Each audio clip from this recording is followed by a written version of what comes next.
안녕하세요. 자, 이번에는 고양이 좀 흥미로운 세포학 케이스 한번 공유해 보도록 하겠습니다.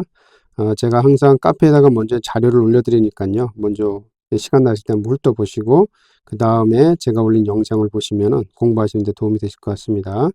고양이고요. 터키시 앙고라. 네, 고양이고 터키시 앙고라 7살입니다. 안면 부종이 있네요. 안검 부종도 있다고 하고요. 근데 뭐 염증에 의해서도 이제 이렇게 부종이 생길 수도 있고, 안면 부종이면은 이제 뭐 제가 좀 염두에 두는 것은 혹시 그 림프종일 수도 있으니까, 그렇죠? 이렇게 턱 밑에 림프종이 발생했을 때 림프 흐름이 뭐 방해가 되면서 이제 부종이 발생할 수도 있기도 하고 그렇습니다. 자, 그래서 이제 FNA를 하셨는데 먼저 사진을 한번 좀 보시면, 자, 일단은 이제 저배율 사진을 보니까 세포 충실도가 낮습니다.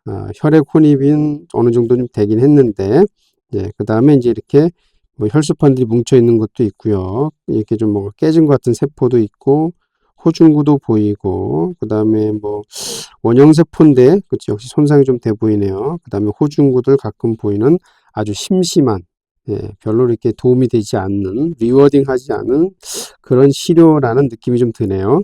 그 다음에 여기 보시면 이렇게 길쭉길쭉하게 뭔가 염색이 안 되는 이런 구조들이 있는데, 이런 것은 우리가 이제 스트로말 파이브라고 합니다. 스트로말 파이브, 이제 간질 성분의 일부가 이렇게 흡인이 된 건데, 이것도 역시 진단적인 가치는 없겠죠.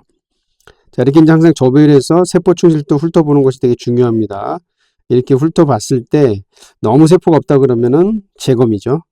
아니면은 이제 재검이라든지 아니면은 뭐 여러 가지 정황을 봤을 때 종양이 의심이 된다. 이럴 때는 이제 조직병리 검사하는 것을 추천을 드리게 됩니다.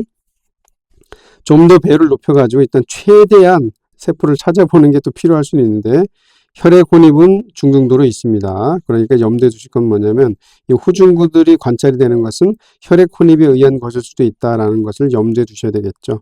여기 호중구가 펴지지가 않고 이렇게 뭉쳐져 있기 때문에 호중구 같지 않고 무슨 림프구처럼 보이지만, 가만히 보시면 확대해서 보시면 배경이 이렇게 이레귤러합니다. 그렇기 때문에 좀, 예, 그렇죠. 호중구가 좀 뭉쳐 있는 것 같기도 한데, 예, 좀 그렇게 보시면 되겠고, 그 다음에 여기 이렇게 매크로파지가 있습니다. 깨지긴 했습니다. 그래서 이제 그 염색상이 약간 이제 그 밝은 보라색 또는 핑크색에 가깝죠. 그 다음에 세포들이 이런 식으로 탐식물과 공포들이 있는 것을 볼 수가 있습니다. 그 다음에 이렇게, 예, 아주 처참하게 깨져 있는 세포 하나, 뭐 호중구인 건 알 수 있겠죠. 그 다음에 역시 호중구 있는데 약간 느낌이 요 두 개는 퇴행성 변화인 것처럼 보이기도 합니다. 그런데 한 가지 유념하실 것은 호중구가 잘 안 깨지기도 하지만 어떤 경우는 또 호중구가 깨지기도 하거든요. 또 부종 상태에서 이렇게 침륜된 호중구라 그러면은 이제 호중구도 나이가 들기도 하고 부종 상태에 있으면서 좀 약해지기 때문에 도말 과정에서 깨질 수 있고, 일단 배경이 뭔가 어떤 화농성 염증을 생각할 수 있는 배경이 아니다 보니까 이런 세포들의 형태를 의미를 부여하실 때는 좀 주의가 필요하고요. 그 다음에 이렇게 호중구랑 비교해 봤을 때 상당히 큰 원형 세포가 관찰이 되네요. 역시 이쪽에 보시면은 세포질을 벗어난 핵을 보기 때문에 이 세포 또한 깨진 것을 볼 수는 있는데, 세포질의 호염성이, 세포질이 많지는 않죠.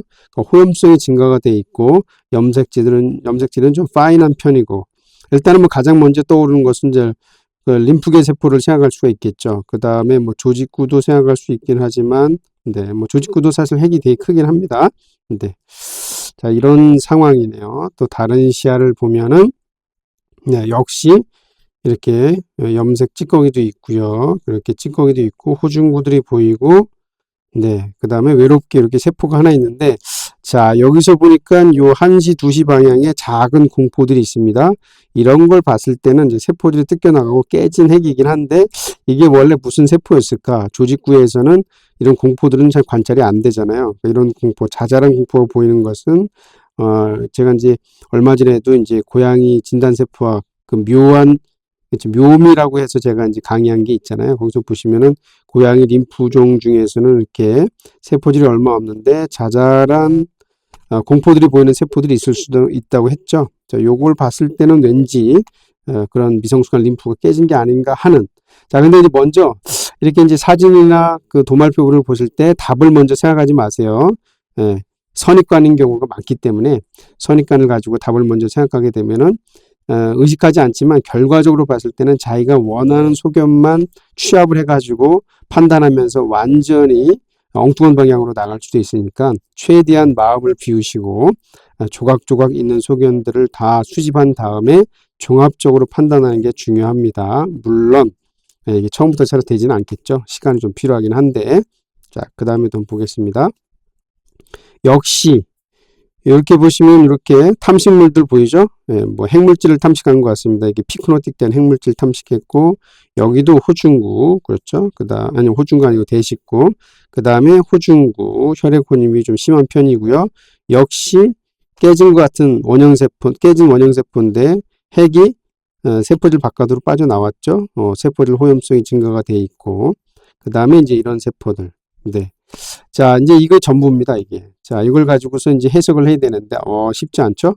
일단은 이제 매크로파지들이 이제 종종 보이기 때문에 여기에, 조직 손상이 있다는 것은 해석할 수 있습니다. 조직 손상이라는 얘기는 다르게 말하면 염증이 있긴 있다는 얘기죠. 염증이 있기는 있다. 그렇죠? 그 다음에 이제 의문에 깨진 원형세포. 자, 이것이 무엇일까? 원형세포. 예.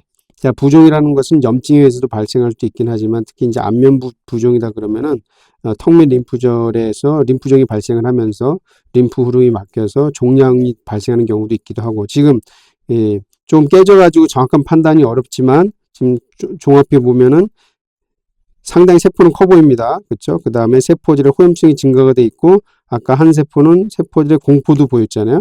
자, 이런 거를 고려해 봤을 때는 아무래도 이게 이제 림프종일 가능성이 좀 높아 보이니까 이런 경우에는 보통 우리가 이제 재검을 드리게 되죠. 재검을 하게 되고, 그 다음에 이제, 또 이런 경우에 이제 한 가지 또 생각할 수 있는 건 뭐냐면 사실 지금 이제 혈액 혼입이 좀 많잖아요. 그러니까 혹시 혈액 안에, 이런 의문의 원형세포들이 증가했을 가능성도 있긴 하거든요. 그러니까 이런 경우는 말주 혈액을 한번 살펴보는 것도 좀 필요할 수도 있습니다. 그렇기 때문에 사실 부종은 별개의 병변일 수도 있고 혈액 안에서 이렇게 그렇죠? 종양성의 변화가 있는 이런 원형세포가 이제 증가되었을 가능성이 있기 때문에 예전에는 제가 이제 가끔 이렇게 이제 당황스럽게 직접 병원으로 전화도 드렸는데 요즘은 이제 코레벤랩에 이제 근무하는 수의사들이 있으니까 간접적으로 뭐 이렇게 이제 컨택을 해가지고 뭐 추가 검사라든지 필요한 정보들을 제가 좀 얻어가지고 좀 도움을 드리고 있는데요. 자, 6월 2일 날 이렇게 검사를 하셨는데 한참 지나서 한 6월 10일쯤에 다시 또 도말표본이 의뢰되어 왔습니다. 참으로 고마운 경우죠. 네, 두루두루 도움이 되는. 자, 이때는 이제 혈액혼임도 좀 있기는 했는데 병태가 좀 더 진행이 돼서 그런지도 모르겠지만 셀은 충분히 관찰이 되었습니다. 다만 여기도 보시면 알겠지만 대부분의 세포가 매넥이네요. 매넥. 자, 매넥이니까 자, 이렇게 매넥이 증가가 됐으면 쉽게 생각하시는 게 뭐냐면 혹시 뉴로엔도크라인인가 이렇게 생각할 수도 있겠죠. 또 안면이니까 뭐 갑상선이라는 거 생각하실 일은 없겠고.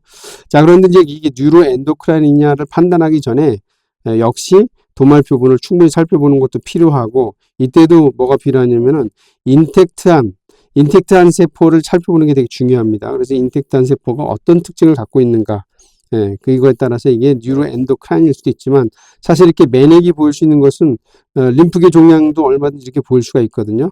네, 그 다음에 또 이 매넥이 많이 보이는 것은 뭐 아데노카시노마 같은 경우에도 세포들이 유약해가지고 잘 깨질 수가 있거든요. 그러니까 매넥만 보인다고 해서 무조건 이렇게 물론 부위가 뭐 예를 들어서 뭐 항문낭이라든지 뭐 부신이다 뭐 이런 경우는 스트레이트 포워드하게 바로 이렇게 뉴로엔도크라인 쪽으로 달려갈 수가 있죠. 아니면은 이제 항문낭 선암종 이렇게 달려갈 수 있지만 지금 안면 부종이기 때문에 해석에 좀 주의가 좀 필요할 수 있는 겁니다. 항상 넓게 보고 충분히 보고 두루두루 살펴본 다음에 소견들을 종합해서 접근하는 게 그래서 항상 학생들한테도 강조하는데 이 세포 소견과 플러스 머리를 써야 된다. 이런 걸 항상 학생들한테 강조하고 있습니다. 자, 좀 더 고배율입니다. 역시 여기저기에 널브러져 있는 이런 맨핵들이 눈에 띕니다. 그 와중에 이렇게 인텍트한 셀이 보이네요. 그렇죠? 핵소체가 있는 것 같기도 하고 이렇게 그렇죠? 그 다음에 여기도 좀 깨지긴 했지만 원형 세포였다는 거가 좀 예상이 되죠. 요 세포는 좀 이렇게 세포질이 있는 걸 봤을 때는 공포도 있고 풍부하기 때문에 매크로파지 같은 느낌도 보이네요. 자, 그 다음에 이제 뭐 이런 셀들이 좀 몇 개 이렇게 관찰이 됩니다. 그렇죠? 여기서도 역시 이게 원형 세포인데 이렇게 깨졌구나 이렇게 볼 수가 있네요. 또 다른 시야도 좀 볼까요?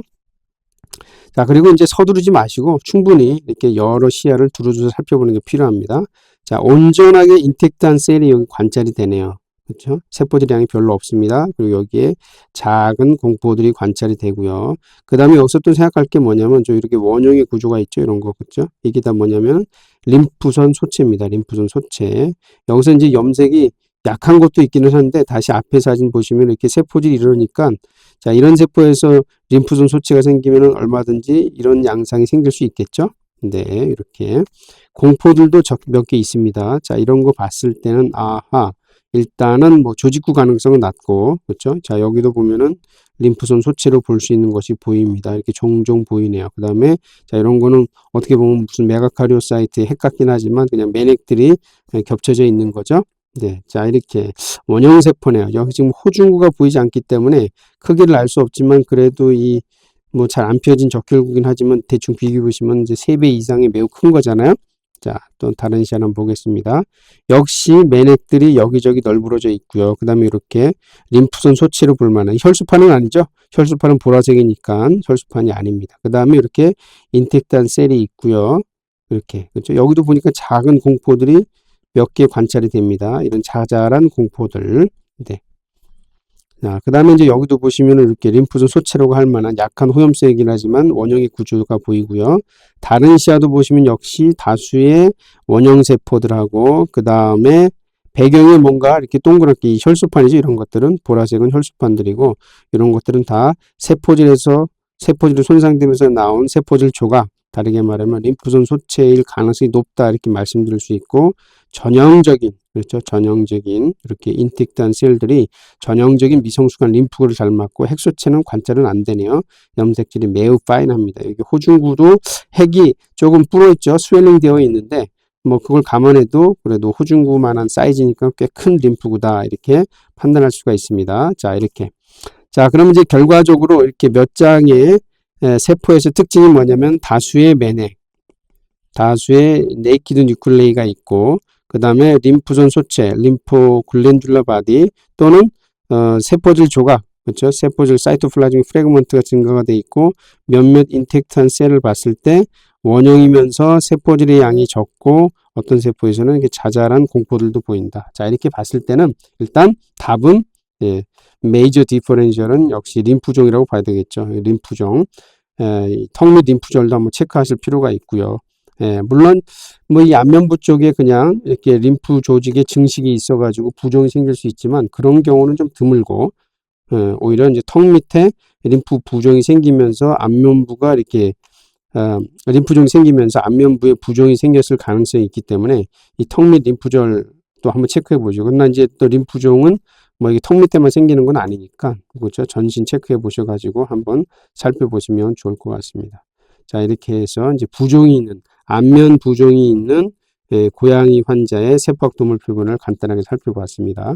네, 항상 이제 말씀드리는 것은 먼저 답을 정하지 마시고 그렇죠. 답을 정하지 마시고 충분히 살펴본 다음에 조각조각 세포학적인 에비던스를 다 찾아가지고 그것을 이제 리즈닝을 해가지고 의미를 부여하는 이런 과정을 겪는 게 되게 중요하다 한번 말씀드렸고 세포가 제한적이긴 했지만 그래도 다행히 선생님께서 이제 반복 검사를 통해서 평가에 필요한 도말표본이 제공이 돼가지고 그래도 그나마 좀 더 그렇죠 진실에 가까운 접근을 할 수 있었던 그런 케이스였네요. 예, 감사합니다.